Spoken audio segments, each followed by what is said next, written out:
Obbo Dheeressaa amma seenaa hedduu dubbachuudhaaf adeemna. Waan baay'ee kaafnee haasofna. Kana dura yeroo hedduu argannee waliin hin haasofne. Mee Obbo Dheeressaan seenaa kana nutti himan eenyu isaan? Mee bal'isaatii waa'ee mataa keessanii nutti hima. Tole, waa'ee mataa ofii haasa'uun xiqqoo salphaallee miti. Haa ta'u malee gaggabaabsee haga tokko himuu yaala. Ani kanan dhaladhee Sayyoo aanaa Sayyoo jedhama usitti naannoo Dambidolloo Alakuu bakka jedhamutti dhaladhee waggaa 1948 dhaladhe. Achuma naannoo sanatti barataa tureen ergaan barumsa gosa duraa kutaa 2 argan fixee kutaa 2-3 erga fixee kan warra Ameerikaan Mission yeroo sana Biraana Yesuus jedhama har'a Beetel kan jedhamu sanatti galeen boarding yookiin mana barumsaa achuma taa'ee hamma kutaa 11tti baradhe. 11 keessaa Baayidamaaram Yuunivarsiitii keessatti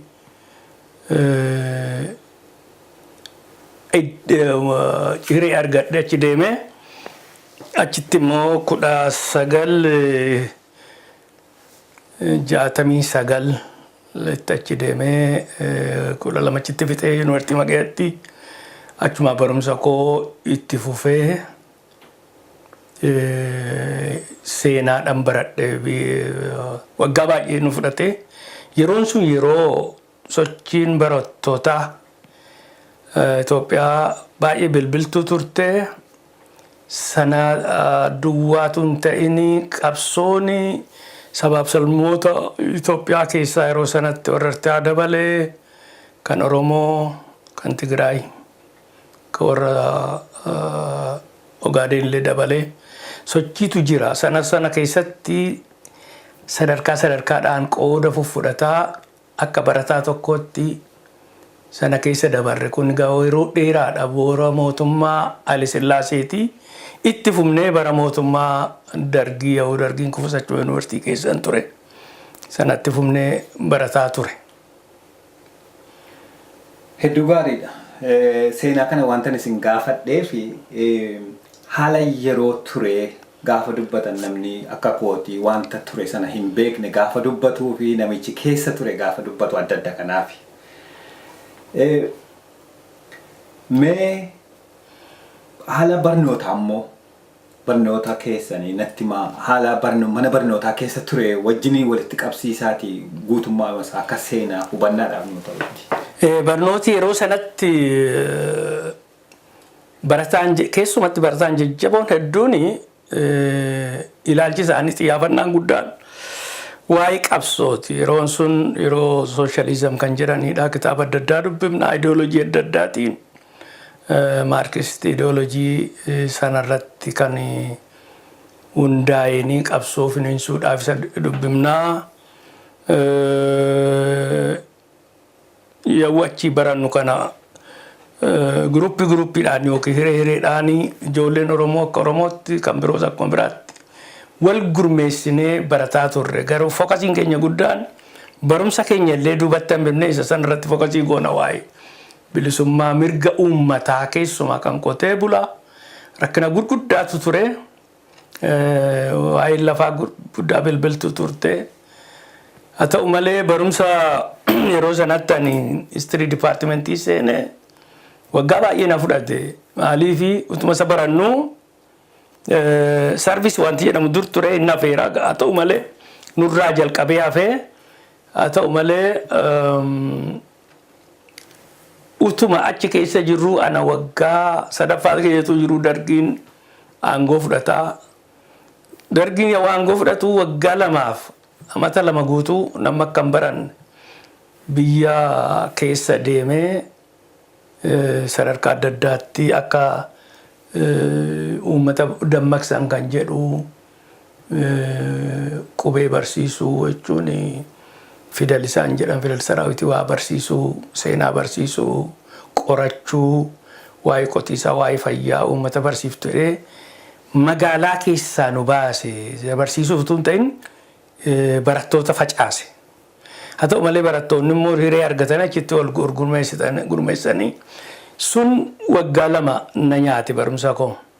Amma deebi'uun itti galuu jeequmsi guddaan dhalatee jeequmsi guddaan dhalannaan waggaa arfaffaa anaa qophaa'ee TCC kon barreeffataa jira naa jedhu dirqamaan keessaa baane ammas waggaa tokko gara Naqamtee deemee naa iskuulii barsiisaa ture. Itti deebi'ee waggaa tokko booda 78tti xumuradhee keessaa bahe. First degree gochaadha achitti.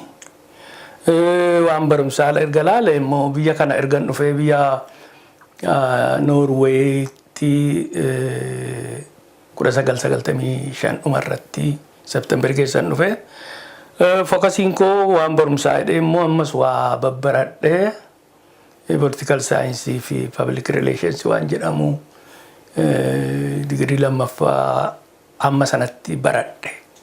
Erguma umriin koo guddatee ni suudhee sadarkaan barumsa koo kanuma jechaadha. Hedduu gaariidha. Mee waa'ee barnootaa gaafa kaasnu waan barnoota sadarkaa barnootaa keessanitti dabalee haala yeroo sana ture beekuu barbaadeetani. Maaliifi wanti guddaan nuti beekuu barbaanne haalli yeroo sana belbeltuu ture gaaffiin barattoonni yeroo keessanii gaafachaa turan hooggantoonni barattoota yeroosii kaasaa turan sana akkasiin kaastanii nutti himtan hin barbaade.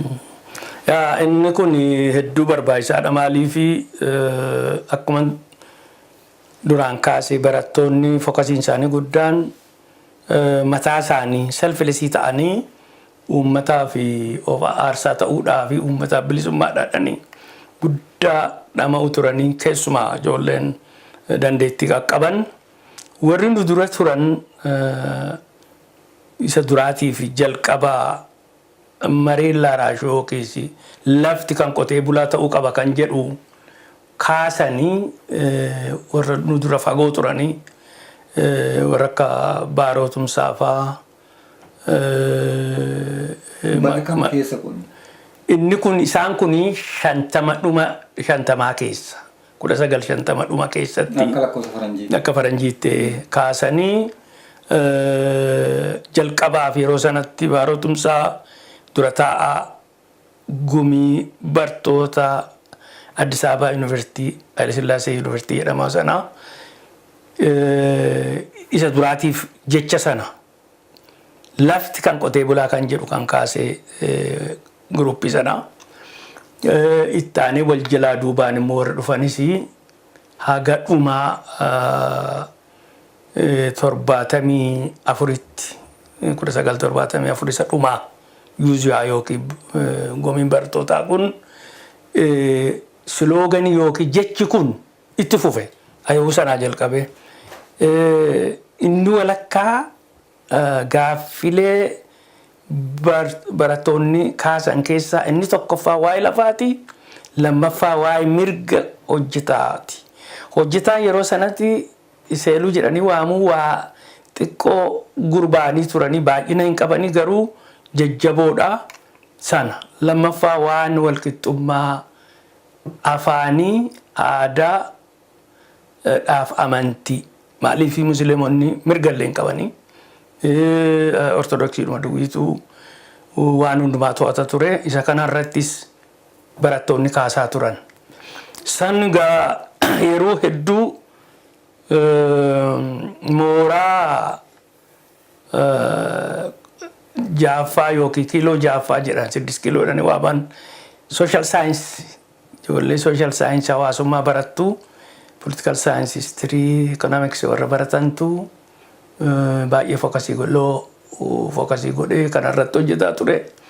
Sana keessatti qooda fudhataa turre qooda adda addaa uffataa turre nuti illee ijoolleen Oromoo of gurmeessinee amma waan guutummaa barattootaa duwwiitu hin ta'in bakka lamatti wal qoonnee warri barattoota guutummaa Itoophiyaatiif warri dubbatan warri immoo akka Oromootti ijaaramanii ijoollee Oromoo dammaqsan sanallee irratti hojjetaa turre jechaadha.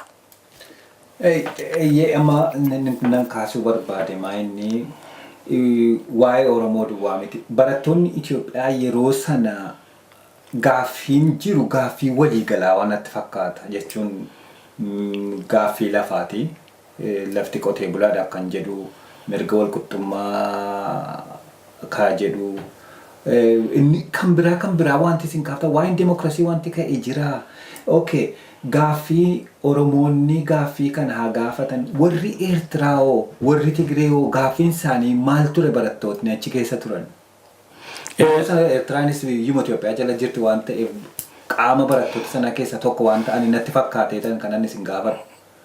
Dhugaa gaaffiin barattoota yuunivarsiitii Finfinnee irratti qabsaa'onni Eritraa yeroo sanatti kan gurmaa'anii Shaabiyaatu hin ta'in ELF Eritrea Liberation Front kan jedhanii dhiibbaa guddaa qabu barattoota irratti. Akka moodeliitti illee fudhataniitu irratti hojjetamaa ture. Akkuma sila jedhee ittaanee kan Sumaaliin kaka'aa darbee kan Oromooti kan Tigraay illee duuba dhufe kan Oromooti. Mirga lafaanis wal qabatee wanti mirgaa sun hin ka'a. Wanti afaanii aadaa kun akka dimokiraasiitti sana keessa gala. Fakkeenyaaf yooman muraasa na seenee Xilawuun Gizaa'u namni jedhamu dura taa'aan barattoota Security Haile Sillaaseetiin ajjeefama. Isarratti kun 1969tti inni yoo du'u gaaffiin akkasii kan isaan duratti garuu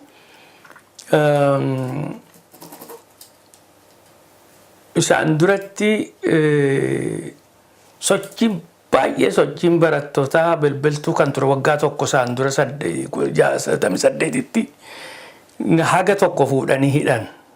Isaan keessaa warra raadikaal yookiin baay'ee dura deemuudha warreedhaan akka Waalilii Mokonnon fuudhanii Qarceelliitti hidhanii. Qarceellii keessatti Waalilii eenyuun argaa warra mirgaaf lolaa jiru warra Baaleerraa waa qofa wajjin lolee kan hidhamanii. Jaata Addasee Birruufaa Maccaaftuu lama innis mirguma waan dimokiraasiitii jara sanaa ammas Gojjamirraa waa'ee lafaatiif waa'ee bulchiinsaa sirnaa qabiyyee lafaatiif bulchiinsa hamaa ta'e irratti Gojjamis mormii qaamnaan guruppii kana mana Qarceelliitti arga ji'a baatii 3 fedhamanii. Yoo citti argu maaliif akka hidhaman galuu fi dideen beekuu dasseedhaa dhufee Walloo ijoolleedha nama waggaa 23 ta'a. Very smart achi bahee waa'ee mirgaa, waa'ee afaanii, waa'ee aadaa, waa'ee amantii irratti artiikalii tokko barreesse. Itoophiyaan biyya sabaaf sablammootti hidhamee mirgi isaanii awwaalamee taa'u kan jedhu isa duraatiif very radically kan ta'e. Mana hidhaa sanatti jara arge erga bahee facaasee. Mana hidhaa sabaaf sablammootaa. Jedhee baase jechaa. Sun hundinuu waa'ee mirgaatiif, waa'ee qabeenyaa, waa'ee dimokiraasiitiif walitti hidhamee jira jechaadha gaaffiin barattootaa sun. Egaa ittuma fufee waggaa isaatti immoo Xilawuun akkan sila kaasee Xilawuun du'e sanarrattis ammas warra raadikalii ta'e mirga kana gaafatan keessa tokko namni baay'een hidhamanii kaan barattooti illee warri du'antu turanii. Qooda guddaa qabu ijoolleen Oromoos Tigraayis hedduun isaanii kan du'antu turanii. Eritiraan gara duubaatti warri Eritiraa garuu gaaffiin isin asitti waa'ee lafaa kaaftan waa'ee as keessatti kaaftan baay'ee nu ilaalu jechuu yaada akkasii fidan kan keenya kophaatti koloniidha kan jedhu kaasanii xiqqoosee adda ta'anii mul'achuu yaalan gara dhumaa irratti. Fookasii kan isaan godhanii qabsoodhuma kan isaanii qabsoodhuma Eeritiraa irratti fookasii godhan. Garuu yeroo sanatti ijoolleen kiiloo 8-6 baratan martuu yaada tokko yaada wal fakkaatu qabu. Sun mootummaan fiudalaa sun abbaa lafaa sun diddiiramu mirgi namootaa argamu keessumatti kan qotee bula kan hojjetee bula eegamuu qaba kan jedhu fookasiin guddichiisa. Maaliif ideoloojii yeroo sanaatu proletariat international ideoloojii irratti dhabee jira kan hojjetaa biyya lafaa. Atuu isin achi naqeen dura sirni yeroo sanaa sirna fiudaalaatu ture Itoophiyaa keessa. Yeroo amma natti himtanii kana natti fakkaata. Sirna fiudaalaa kana keessatti ijoolleen qabsaa turan paartiin qaban waan paartii qaban natti hin fakkaatu. Amma waa'ee obbo Baaroo Tumsaa fa'aa kaastanii Waalelliin faanis ta'uu Gizaa Oyyelee eenyu akka jettan Xilahuun paartiin ijaarre. Garuu rakkoodhuma biyya keessatti argaa jiran irraa ka'aniitu furmaata arguudhaaf dhaadannoo adda addaatiin mana barumsaa keessatti wal ijaaranii mootummicha irratti ka'an. Paartiin jiraa yeroo sana moo paartiin matuun jiraatiin akkasumattiin muuvimantiidhuma barattootaa qofa kana akkasiin qulqulleessaniif hin barbaada gara paartii ilaa hubatamuu kan qabu barataan yeroo sanatti kutaa tokkos lamas haayiskuulii yuunivarsiitii baay'ee muraasa xiqqoodha. Ijoolleen baratan kunillee hedduun isaanii garri caalaan isaanii warruma abbaa qabeeyyii lafaarraa kan dhufanidha. Garri guddaan keessumaa warri gara kaabaa. Warri tokko tokko immoo baratanii barumsumaan kan achi ga'anis hin weeruu gara kibbaa kanaan baratellee hin jiru. Haa ta'u malee yaadii jiru maanni paartiin utuu hin ta'in mirga namaa kan jedhu sana. Sun immoo ideoloojii maalirraa fudhatanii maarkisist ideoloojii paamfileetii adda addaa dubbisuu kitaaba adda addaa dubbisuun mirga qotee bulaaf mirga hojjetaa kan jedhuuni ideoloojii kanaan walitti hidhaman malee paartiin tokkoyyuu hin turre paartiin itti hidhamee hin turre. Kanaafitu iyyuu warra Eertiraa suuta gaafa paartii yookiin firoontii ijaarratanii gara firoontii isaaniitti luucca'anii gara sana dhaqan isaan. Yeroo sana kan Oromoos haa ta'u kan Sumaalee kan Tigraayis hin turre haa ta'u malee yaadi jira kan Oromoo jira. Maccaatuu namaa jalqabee lola baaleetii jalqabee mirga Oromoo kan jedhu illiiti yookiin barataa fi nama dammaqe keessa inuma naanna'aa ture. Haa ta'u malee erga Maccaatuu lamaa keessaa namooti hidhamanii kan itti hirkatanii godhan hin jiru. Sanumatti qabsoodhuma barattootaa sana keessaaniti isa sana mul'isuu barbaada malee paartiin hin turre. Tole kana waan ittan deemuutti jirra waan babal'aatti adeemna. Erga paartiin hin jirre maaliif jedheetanii abdii kutannaatu warra Tigraayinis ijoollee barattoota Tigraayinis akka isaan Tigraayiif falmanii fi Tigraayin bilisa baasaniif. Oromoonis abdii kutannaa sirnicha jijjiiruu keessa ta'anii jijjiiruu sirnicha jijjiiranii gara walqixxummaa jijjiiruun hin danda'amu jedhurraati gara biyya ofii adda baafatanii ijaarrachuu isa jedhutti deemamu sagantaa dur mataa keessaa qabantu kana fide yaada secessionii yookaan independence Tigraay independence Eritrean independence jedheera Oromoo independence inni paartii ijaarrate paartii gurguddaan.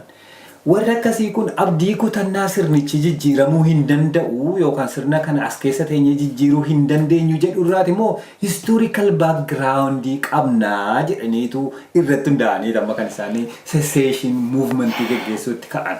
Ilaa akkuma sila jalqabaa kaasetti warri yaada sana kaasanii warra historical akkatamma itti kana historical background seenaa dubbee qaban warra Eertiraa demarkeetidii ta'ee daangaa gargar bahee koloniidhaan waggaa 60 alatti bulan Ogaadeen immoo giddiidhaan as nu dabalan kan jedhan Ziyaad Barreeffaan ergaa aangoo qabatanii booda bal'ifannaa lafaatiin kan jedhu karaa kan Tigraay yaadi kun hin jirre qabsichumas kan eegalan bara dargiiti malee isaan duran ni eegalle jarri.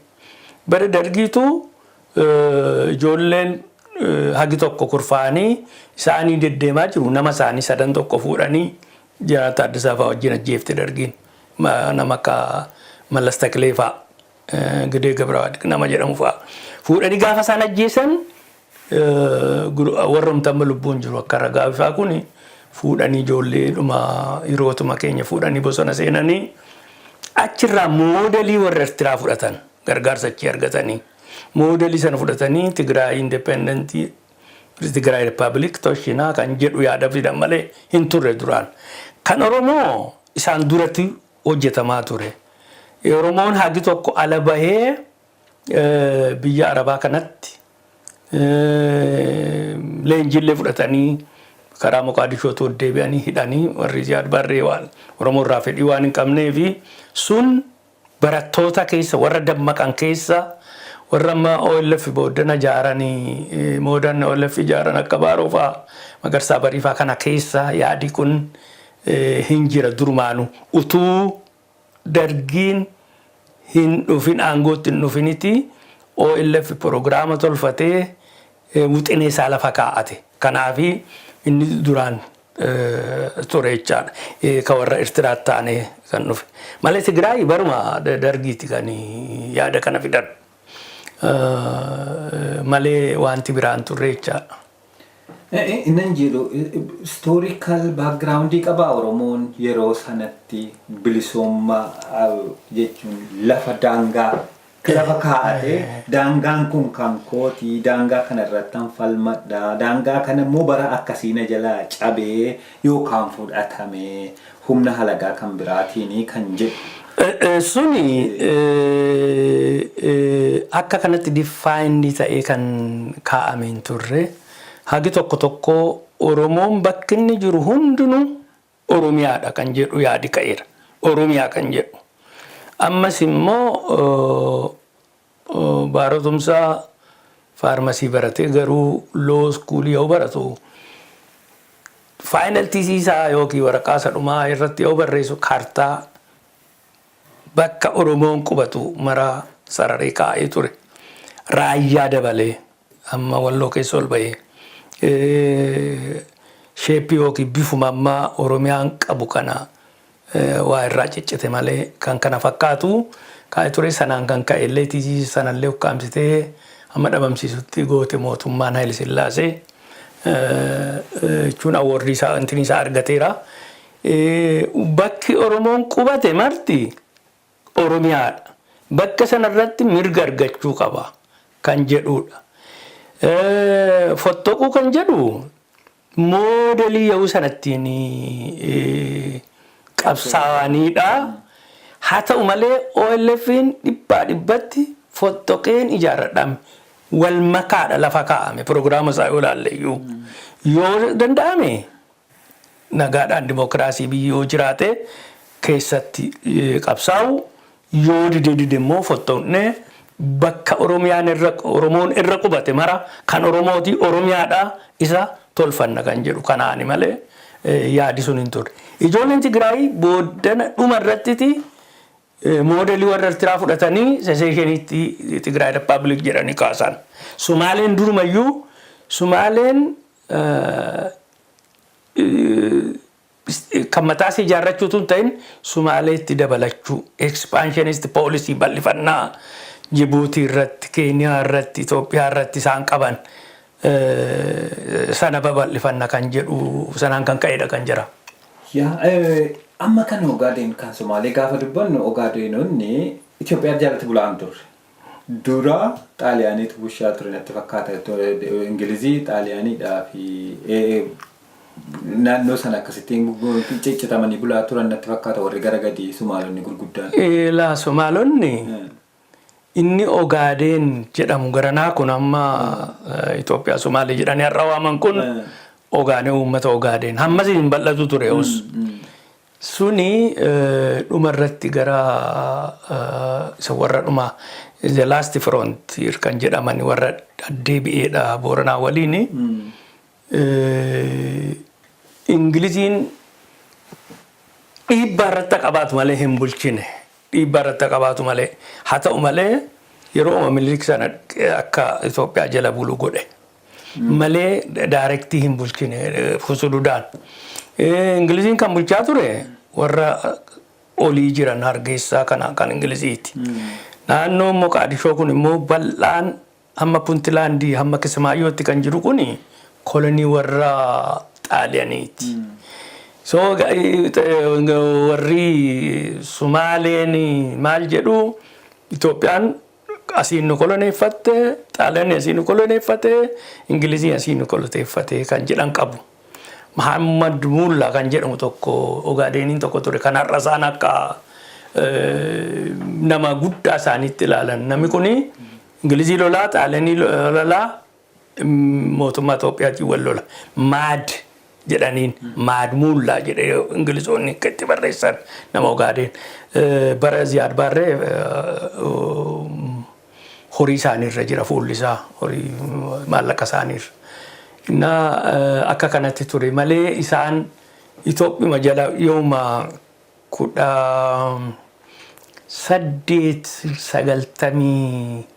1894 hamma 98 keessatti 18 kan dhumaarratti kan deebi'e Ogaadeen Itoophiyaa jira. Yeroo sanatti namni bulchu kan ofii nama bulcha nama naannoodhuma isaa. Hedduu gaariidha. Mee seenaadhuma Itoophiyaatti deebinu akka Oromootti. Yeroo baay'ee waanuma kan keenya ta'ee akka waan kan ormaatti yeroo lakkoonnutu jira. Yeroo hedduu amma yeroo baay'ee Dr. Abiyyiin kaasa seenaa keenya fuunee namaaf laannaa injifannoo keenya fuunee akka goonaa jedhamu. Biyya Itoophiyaa ijaaruu kana keessatti dhugumaan Oromoonni adda bilisummaa Oromoo ijaaran warri akka Jeneraal Taaddasee Birruu fa'aa keessumaa warri akka Obbo Baaroo Tumsaa fa'aa Magarsaa Barii fa'aa warri biirokiraasii sirnuma mootummaa turee sana keessa turan beekan dhuguma Itoophiyaan qoodan qabu jedhanii amanuu turan immoo Itoophiyaan kun kan keenya garuu nuyi nu calaqqisiisuu diddee jedhu qabsochi. Kun Itoophiyaa eeyuuti ijaaree eeyuutu qooda keessatti qabaataa ture kan jedhu kaasaa. Seenaa biyya sanaa keessatti biyyuma Itoophiyaa jedhamu kana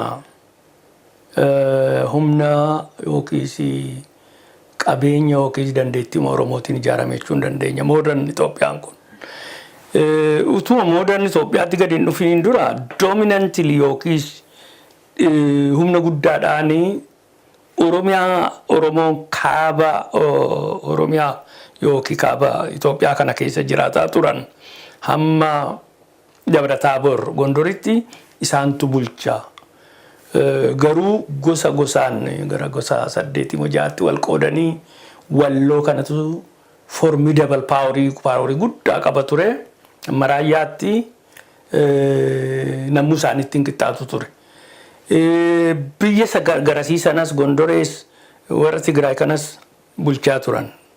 Bulchaa turanii amantii isaanii adda. Amantii isaanii warri kun Islaamaa ta'anii warra Oromoo warri sun immoo amantii tokko qabu walitti Ortodoksiidha. Kanaan kan ka'e amantii fakkaataa garuu dubbiin isaa dubbii aangooti irratti wal lolu. Ta'u malee mootummaa seentiriidha kontiroolii godhanii bulchaa turanii Oromoonni. Gadi dhufee yoo gara nattas ilaallee utuma kanaan jiranii Tigraay keessa namni Maayikal Siwul jedhamu mootummaa Gondor keessatti cabsee humna Oromoo sana akka cabsu irratti hojjete. Aksumii ka'ee Maayikal Siwul jedhu. Isa taanee Teewodiroos ka'ee Oromoo irratti dhiibbaa gochuu yaalee isaanuma keessaa isaan wal fuudhee utuma jiru. Itti dabaluudhaan Teewodiroos erga du'ee booda Yohaannis dhufee humna warra walloo kana cabsaa. Malee isaanuma kanatu hojjetaa ture. Yeroo sanatti Goojjaamiinis Walloos Shawaas humna guddaadhaan kan bulchaa ture humna Oromooti. Garuu ideoloojii isaan ittiin bulchan xiqqoo adda kan hubatamu qabu. Maqaa bakka hedduutti maqaa kiristaanummaa sana fudhatanii jechuun Abashaadha yookiin Amaara yookiin Tigireetu hin ta'ini maqaa sana fudhatanii ittiin ideoloojii sanaan bulchu turan. Fakkeenyaaf amma Nugus Takilamaanootu kan Goojjam Raas Adaal jedhama. Inni gosi isaa warra Amuruuti. Gamatti kacee hamma baaddaaritti jechaadha. Isa Yohaannistu Kiristiinaa kaasee Nugusaas godhe.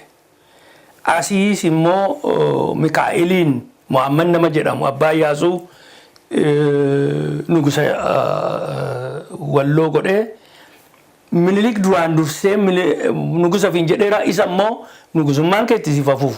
Warri kun garuu inni kun Goojjamitti Nugusa inni kun Wallootti Nugusa jarri kun yoo ilaalte Oromootti hidhamee jira. Minilikis hundeensaa kan irratti dhaabbatee hojjetaa ture Oromoodha malee nama biraa miti. Kanaaf yoo as finnee ilaalle biyyicha kan walitti hidhee akka simintoo walitti hidhee ijaaraa ture humna Oromooti. Adwaa lolaan kan deebise Xaaleenii lammaffaas yoo dhuftu kan hagammaa Wallootti Tigraayitti dhaqee lolee deebi'ee Shawaa keessatti guutummaatti yoo ta'ullee baatee sadarkaa guddaatti kan arbanyoota jedhee lolaa ture. Masfiin faasiyoonnaa ta'e. Masfiin warra sagalee irratti lolee Abbabaa Aragaay jarri kun hundee isaanii Oromootuma malee kan biraa hin turre. Balaay Zallaqa Galgal Qilxuu Leeji Dajjaazmaach Tulluu Lijoojjedha warra Bichanaa isaan kun maccaa Oromoodha. Amantii masanaan kan qabate afaan diddiiramu kanaan akka Amaaraatti ilaalaman malee jarri kun yoo ilaalle Balaay Goojjam keessaa har'a Balaay caalaatti Arbanyaan hin turre bara hunduu isa jalatti kan bulchaa ture jechaadha. Tole mee gaafii personal ta'in isin gaafadha. Obbo Baaroo beektuu isin? Obbo Baaroo wajjiniin haasoftanii beektu? Yeroo hedduu waliin haasofnaa maaliif Obbo Baaroon nama beekumsallee qabu nama ilaalchallee qabu viizinii guddaa qabu Oromoodhaa fi nama ijoollee haa ta'uu dubartii haa ta'uu dhiira ta'uu nama qindeessee bu'aa faayidaa Oromootiif nama hojjetu waan tureef yuunivarsiitiidhaa jalqabnee nu komunikeetii nu godheetu waliin haasa'aa turree yeroo zamachaa baanee hedduun isaanii ijoolleen gara Moqaadishoo deemanii hagi tokko asitti hamnee turre nuyi maaliif faffacaanee Tigraay naqee nama akka Firoo Ibsaa yookiin Daawud kun immoo Chagnii Goojjam ture. Abboomaa Miidhaguu Daabaatti Gondor keessa ture akka hiree argatee dhufee deeme inni warra Moqaadishoo deeme leenjifamuu hidhaman achitti warra hamne kanallee ijaaramtaniillee akkaataatti nu ijaaramnee paamfileetii qopheessinee Oromoo Youth walitti qopheessinee ijaarrullee kan nu godhe gaayidensii masaati jechaadha. Jeneraal Taaddasee argitaniittu? Hin agarre. Jeneraal Taaddasee maqaa malee. Tole wanta kana waan isin gaafadhu hin qaba. Eenyu faadha hiriyoonni Jeneraal Taaddasee fa'a? Hiriyoota isaanii immoo namni isinitti himee yookaan hin beektu? Jeneraal Taaddaseen initially koorii Macaatuu Lamaa keessan turre jalqabatti. Koroneel akka nu hubadhutti Alamuudha. Koroneel Alamuu nan beeka. Koroneel Alamuu turanii isaan warra jalduuti. Taane immoo warra akka Gammadaa ideoloogii Macaatuu Lamaa warra ta'anii Hayilamaariyaam Gammadaa nama beekaa taphakaa yeroo sana taphakaa turan loonaa birate Maammoo Mazammir yangarii haa ta'u malee Matolaqaa Maammoo Mazammir nama dandeettii guddaa qabu. Warri kan biroos jijjiiruu waa keessa akka Daawit jira, Daawit Abdii nama jedhamu hidhamee kan bahanii Baqqalee Mokonnon Qanyaa Mokonnon Wasanuu jarri kuni basically Jaal Taaddasaa wajjin warra hojjete hedduu isaanii jiru kan biroonis garuu figarii gurguddaan jira kana keessumatti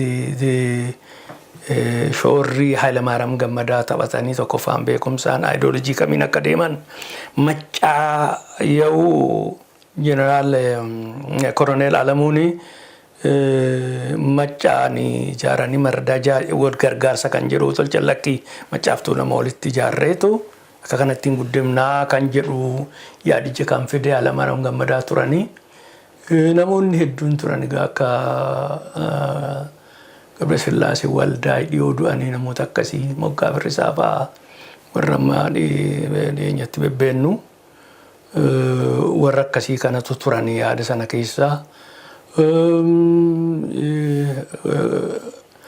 Barattoota keessaa kan turanii rakka Baarotumsaa Baabiyyaa Abbaa Joobir warra jiran warri kaaniin qaqqabne qooda keessatti fudhataniiru. Addisuu Tolasaa warra akkasii qooda keessatti uffatan hedduun isaanii hin jiru kana ni yaadanne akka Dhinsaa Leephisoo nama jedhamu du'aniiru amma warra akkasii kun qooda guddaa keessatti fudhataa turan Maccaatuu lama sana keessatti hedduu turan inni garri hedduun barataatu hin ta'in militarii ture militarii keessumaa poolis armii keessatti guddaa qooda fudhataa turan. Tole waa'ee bilisummaa Oromoo gaafa ka'u kan Sheek Jaarraa Abbaa Gadaa siin ka'a. Sheek Jaarraa Abbaa Gadaa beektu argitanii yeroonni barataa ture yeroo sana yeroonni biyya keessa ture waan beektan qabdu. Abbaa Jaarraan dhufanii Finfinneetti hin baranne achumatti akkan hubadhutti kutaa 12 fixanii warra ilma baalabbaataa nama guddaa jedhamu sanaatiin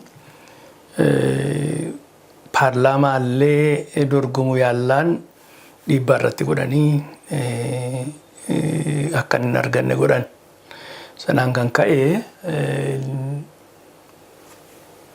mirga Oromoo mirga uummata keenyaatiif qabsaa'uun murteessaadha kan jedhu yeroo sanatti warri Baaleetti Qotee Bulaa Maaqoo Guutuu fa'aa Adam Jiloo fa'aa Qolabuu fa'aa of ijaaranii gargaarsa warra Jaal Baarree biraa argatanii lolaa waan turanii fi gara sanatti illee dhaqee dabalamee qabsoo sana keessa akka ture achirraa gara biyyaatti hin deemne gara Moqaadishootti deemee bakka biyya alaa baheellee namoota muraasa wajjin leenjii fudhatanii waddee bi'an Jaal Baarreen uummata Oromootiin nama deemu waan hin feeneef qabanii hidhan giruuppii isaanii. Kanaaf gara garanaatti ani akka dhuunfaatti argees hin beeku waanuma haasaasaarraa seenaarraa kanan beeku malee. Waanan kaaseefan qaba garanitti deemaa jiru waan namoota founding fathers jedhamanii beekaman adda bilisummaa Oromoo kana keessatti maal yaadaa turan rakkoo maaliitiifitu furmaata barbaadaa turan kan jedhu baruudhaaf namoonni kun yeroo biyya keessa turan rakkoo akkamittiin hubatanii akkamittiin arganii rakkoo sanaaf immoo biyya keessa taa'anii furmaatii isaan yaalan jiraa watuu qawween kaasin fuulduraa kan jedhutti deemuudhaafan. Isa kanatti akkasiin deebitanii akka haala yeroo sana jiru namoota kana woo beektan waan isaan yaadan beekne waan isaan barbaaduudhaaf manaa bahan sirriitti yoo hubanne wanti isaan barbaaduudhaaf bahan deebi'eeraaf taanaan rakkoo har'a jiruuf akka furmaata kabiraan barbaadamuu qabu agarsiisuudhaaf deemaa jirra. Yoo Jeneraal Taaddasee faan yoo Obbo Baaroon Tumsaa faa Jaarraa Abbaa Gadaa faa biyya walaba ta'e humnaan murree ijaaruudhaa ka jedhu lafaa ka'an rakkoo yeroo sana ture maal inni kan akka isaan biyya kana saboota biraatii wajjin jiraachuu utuu hin taane biyya kan isaanii jiraachuudhaaf kan ijaarrachuudhaaf kan isaan kakaasu kun rakkoo maaliiti? Isa jedhu dandee akka tuqamu barbaadeetanii kanaafan baakgiraawundii namoota kanaa akkasiin yoo beektan natti himtan barbaade. Ilaa rakkoon yeroo sana ture fookasii gochuu kan qabnu rakkoo yeroo sana ture maal ture gaaffichi maaltu kaase tokkoffaa poolisii mootummaa Haayile Sillaasee Oromoon yoo danda'amee biyya tokko nation building biyya tokko tolchuu kan jedhu isarratti ideoloojii sanarratti ka warra Faransaayii assimileetii godhanii biyya tokkicha afaan tokkicha aadaa tokkicha yoo danda'ame amantii tokkicha garallee amantii tokko yookiin dominantly orthodox asxaa yookiin alaabaan illee tokkichuma goone kana jalatti namni paatriootizimii maqaa Itoophiyaatiin akka argatu kan jedhu. Kana gochuudhaaf immoo wanti isaan bananii uummaticha bu'aa kenna faayidaa kennaniif yookiin benefitii godhan hin jiru. Karaa biroon hin hacuucu. Amma hacuucaan karaa bahaatii fi kibba bahaatii fi gara kibbaa ture guutummaa Itoophiyaatti baay'ee kan nama rifachiisu ture. Namni tokko gaashaa tokko ekarii tokko hin qabu mataa isaatti. Namni hundinuu warri biyyaa xiisanyaa. Xiisanyaa jechuun lafa hin qabu abbaa lafaarraa lafa fudhatee qotee walakkaa kennee fi yookiin harka sadiifaa kennee fi tokkittii fudhatee ittiin jiraata. Waa tokko hin qabu namichaaf jiraata jechaadha. Sanatu bakka hundumaatii kaase. Dhiibbaa amantiitu ture. Dhiibbaa ikoonomiitu ture. Dhiibbaa aadaatu ture. Akka namaatti ilaalan isaan giruuppii isaanii malee. Haayile Sillaaseen afaan Amaaraa haasa'ee maqaa amantii Amaaraa yookiin Ortodoksiin hojjetu malee Amaara marraa beetes mansees waan benefitii godhe yookiis fayyade hin qabu. Maaliif isaan duubatti hafoodha. Haa ta'u malee saayikoloojikali isaan beetar of wayyuu Oromoorra. Na Oromoonni dabil warri immoo lama harka lama miidhamantu yeroo amantiidhaan kan ka'e. Warra akkamaa naannoo Musliim eeriyaa. Kun kanatu tureetu kakaase malee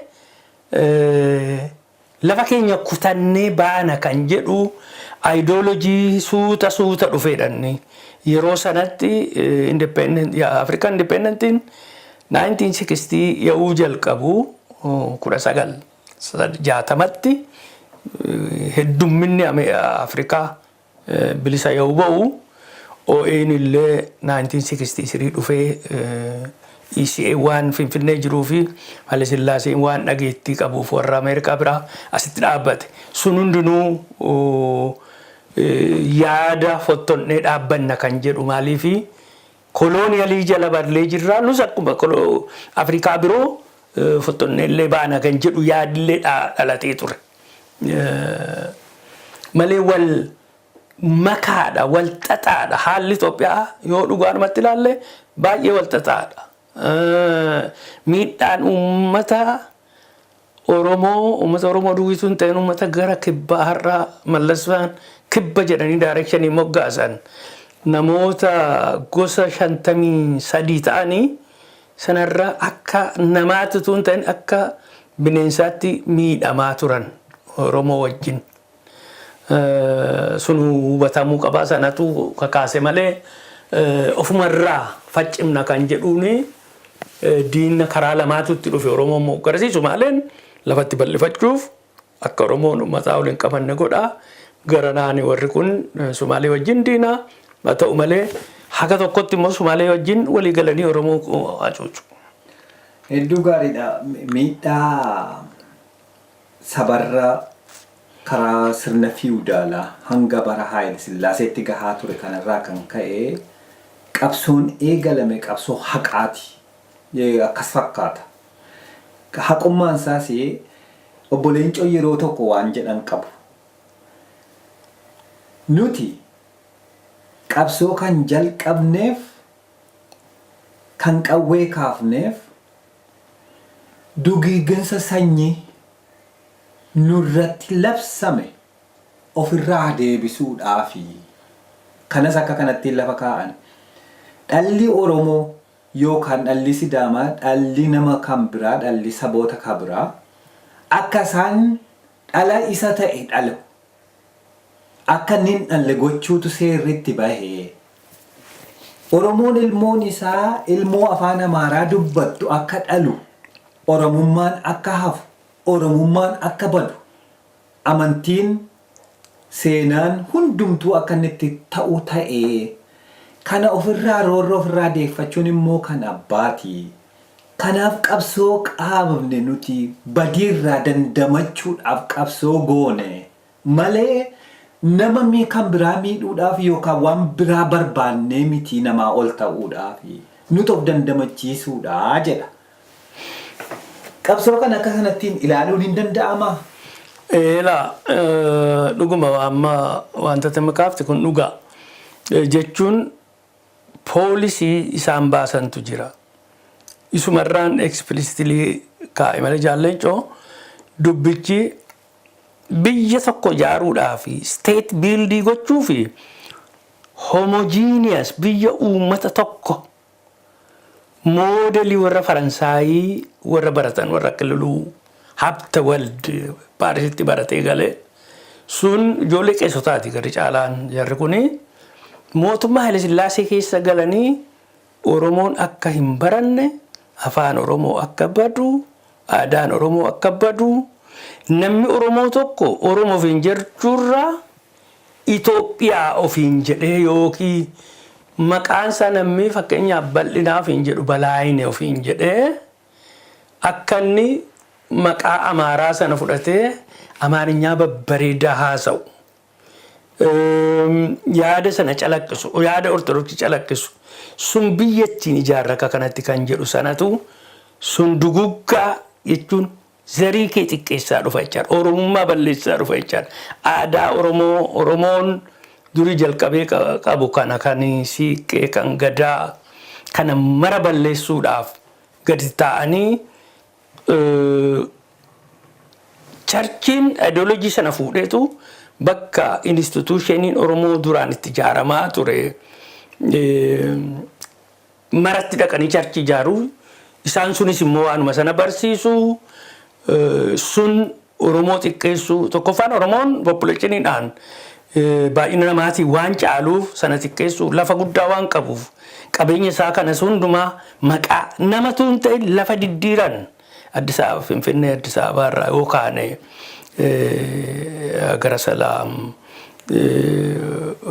Hagar Hiwat akka Amboo Bishooftuu akka Dabra Zayit Adaamaa akka Naazireet Guute Asaba Tafarii Ciroo maqaa lafaalleetuu nafin moggaasan diddiiran summaanni eenyummaa Oromoo balleessu eenyummaa Oromoo balleessitu humna warra bituu kanatti humna dabala sanarraa fudhatee as duwwaa miti ergaa caffee ergaa maal Fissaa Gannati Geedoo keessa Sidaama keessa maqaa diddiiranii hamma danda'ametti ijoollee warra baalabbaatotaatiin wal fuudhanii jarammoo moggaasanii akka isaan Amaarummaa faarsan Amaarummaa yemmuu warra bitan kan warra bitanii san akka faarsan yoo godhanii sun yeroo baay'ina keessa duguggaa sanyiitti geessa ammatti kaafte sanatti duguggaa sanatti geessa kana ofirraa ficcisuudhaan warri hubatan yeroo sanatti